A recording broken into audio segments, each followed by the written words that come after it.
पीले दांत वाली बहू। रंजना कभी ब्रश नहीं करती थी।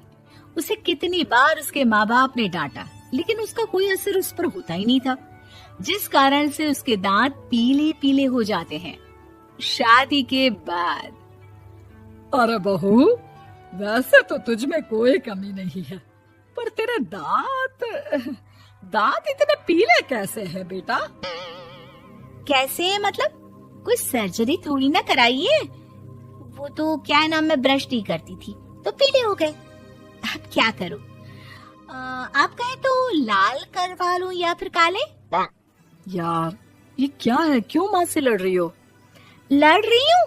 अरे मैं लड़ रही हूँ या ये बोल रही है कि दांत पीले हैं, पीले। अरे तपस्या थोड़ी ना की है इन्हें पीले करने के लिए। बकायदा ब्रश नहीं किया है 20 साल तक, तब जाकर। छी, कैसी बात कर रही हो? ये उस वक्त तो पीले नहीं थे जब हम लोग तुम्हें देखने आए थे। अरे तब साफ करवा लिया होगा डेंटिस्ट के पास जाकर। अब देखो कैसे पीले पीले लग रहे हैं। रंजना सास की तरफ गुस्से से देखती है। फिर शुरू हो गई पीले पीले पीले।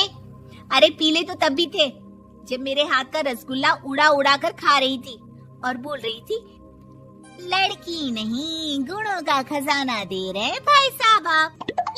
खैर, अब वो लोग करते भी तो क्या करते, पीले दांत वाली बहू पल्ले पड़ी थी तो झेलना तो था ही। एक दिन कीर्तन में रंजना गाना गा रही थी। अरे कमला बहन, माँ का द्वार है, यहाँ तो सब शुद्ध होकर आते हैं, फिर अपनी बहू को ब्रश भी नहीं करवाती तुम। दूर से पीले पीले दांत भक्ति में बाधा उत्पन्न कर रहा है। अरे कोई 2 साल के बच्चे थोड़ी ना लेकर आई हूँ मैं बहू बनाकर। अच्छी खासी लड़की है, अरे कैसे करवाऊं ब्रश? ये तो उसे खुद करना चाहिए ना। अब माँ बाप तो इसके जैसे तैसे निपटा दिए, ये नहीं सोचा कि सास कैसे संभालेगी। सास बहू को लेकर घर आ जाती है, लेकिन सोच लेती है कि अब इसे लेकर कहीं नहीं जाएगी। अगले रोज बहू कहती है, अरे क्या हो गया, मंदिर नहीं जाना क्या? कीर्तन का वक्त हो रहा है। मेरी मधुर वाणी से कान्हा जी जागते हैं और सोते हैं। आप तो जानती है ना उनकी भक्ति में कितना मन लगता है मेरा। वो क्या है ना, तबीयत ठीक नहीं लग रही है मेरी, आराम करूंगी मैं। तबीयत ठीक नहीं लग रही? अभी तो मिथुन के गाने पर नाच रही थी आप, और अब बोल रही है कि तबीयत ठीक नहीं लग रही। अरे भक्ति में मन लगा लो सासू माँ, ऊपर जाना है, क्या मुंह दिखाओगी आप? हाँ? सास को बहू की बात पर गुस्सा आ जाता है। मैं क्या मुंह दिखाऊंगी, इसकी चिंता तो ना कर, समझी? अपने मुंह की चिंता कर, जो ये पीले पीले दांत लेकर हर जगह पहुंच जाती है। पता है लोग कितना मजाक बनाते हैं। ना जी ना, मैं नहीं जाना कहीं तेरे साथ। तो ये बात है। कोई ना, मत जाओ, मैं अपने कमरे में ही बैठकर भक्ति कर लूंगी। ऊपर वाला दांत थोड़ी ना देखता है, मन देखता है, भावना देखता है। और अरे बस बस, तू सब कुछ दिखा, बस ये सफेद चमकदार दांत ना दिखाना किसी को, है? जा यहाँ से। बहू को सास की बात का कोई फर्क नहीं पड़ता, वो तो जैसी थी वैसी ही रह जाती है। सुबह नहाकर किचन में खाना बनाना, फिर खाना खाना, कीर्तन भजन करना और सो जाना। एक दिन, माँ जी मैं सहेली के घर जा रही हूँ, शाम को लेट आऊंगी। हाँ हाँ तो जाना, मैंने कौन सा तेरी आरती करनी है घर पर बैठकर। रंजना सहेली के घर जाती है, जहाँ वो पार्टी में जाने की तैयारी कर रही होती है। अरे शिखा, कहाँ जाने की तैयारी कर रही है? मैं गलत वक्त पर आ गई क्या? अरे नहीं यार, उल्टा सही वक्त पर आई है। मैंने ये साड़ी और ज्वेलरी निकाली है यार, शाम को इनके ऑफिस की एक पार्टी में जाना है। बताना कैसा लग रहा है ये सब? नहीं यार, इस ड्रेस के साथ तो वो वाली ज्वेलरी अच्छी लगेगी। हाँ हाँ सही बोल रही है, मैंने ध्यान ही नहीं दिया। वैसे तो हमेशा से मस्त फैशन सेंस रखती है। तो बड़ा जाती होगी ना पति के साथ पार्टी में। रंजना कुछ नहीं बोलती, बस सोचती है कि यार काश ये बात सही हो जाती, पर मैं क्यों नहीं जाती पार्टी में? क्या इन लोगों की कोई पार्टी होती नहीं होगी? रंजना घर आती है और रात में पति से सवाल करती है, एक बात बताइए, आप मुझे किसी पार्टी में क्यों नहीं ले जाते? क्या आपके यहाँ ऑफिस में पार्टी नहीं होती?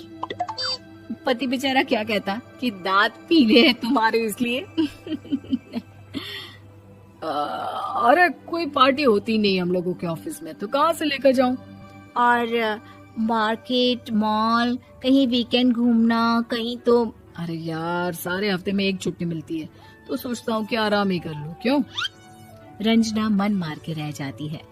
पहले कभी सास के साथ मंदिर जाया करती थी, लेकिन वो भी सास ने ले जाना बंद कर दिया। घर बैठी बैठी रंजना बोर हो जाती है। तभी उसे आइडिया आता है और वो मायके जाने का सोचती है। सासू माँ, 2 दिनों के लिए मम्मी के घर जा रही हूँ। अच्छा ठीक है, आराम से जा। और हाँ, माँ से कुछ अच्छी आदत सीख कर आना कि कैसे शरीर के हर भाग की तरह दांतों की सफाई भी जरूरी होती है, समझी? शुरू हो गई ना आप। वो लोग आपकी तरह नहीं है कि छोटी छोटी बात का बतंगड़ बना दे। उन लोगों के लिए मैं मायने रखती हूँ, ना कि मेरे पीले पीले दांत। रंजना माँ को बिना बताए उन लोगों को सरप्राइज देती है, लेकिन जैसे ही वो दरवाजे पर पहुंचती है, अंदर देखती है कि घर वाले कहीं जा रहे होते हैं। अब माँ, काश रंजना दीदी के दांतों वाली प्रॉब्लम नहीं होती, तो वो भी हम लोगों के साथ चलती ना बुआ जी की बेटी की शादी में। हाँ बेटा, लेकिन अब उसे कौन समझाए कि उसको उसके पीले दांत नहीं दिखते, लेकिन उसके आसपास के लोगों को कितना एम्बैरेसिंग फील कराते हैं। मुझे तो कितनी बार उसके स्कूल की टीचर ने शिकायत की कि उसके साथ कोई लड़की बैठना भी नहीं चाहती, और ना ही कॉलेज में कोई उससे बात करना चाहता था। लेकिन पता नहीं क्यों उसे ये बात समझ में ही नहीं आती। कोई कमी नहीं है उस लड़की में, बस यही कि दांत पीले हैं। वो तो भला हो जीजाजी और उनकी माँ का, जो दीदी को जैसी है वैसे ही रखा हुआ है। रंजना को अपने घर वालों की बात सुनकर बहुत दुख होता है। वो सोचती है कि वो क्या करे, लेकिन फिर वो सीधा डेंटिस्ट के पास जाती है, अपने दांत चमकाती है और कसम खाती है कि वो रोज ब्रश करेगी। अरे क्या हो गया? तुम तो 2 दिनों के लिए गई थी ना, पर कोई ना, अच्छा है, चलो आ गई तो। रंजना सास के सामने आकर खड़ी हो जाती है और पूरी स्माइल करती है, उसके चमकदार दांतों को दिखाती हुई। चले मंदिर। माँ, मुझे माफ कर दीजिए, मैंने आप लोगों को बहुत एम्बैरेसिंग फील करवाया। मैं आज से रोज ब्रश करूंगी।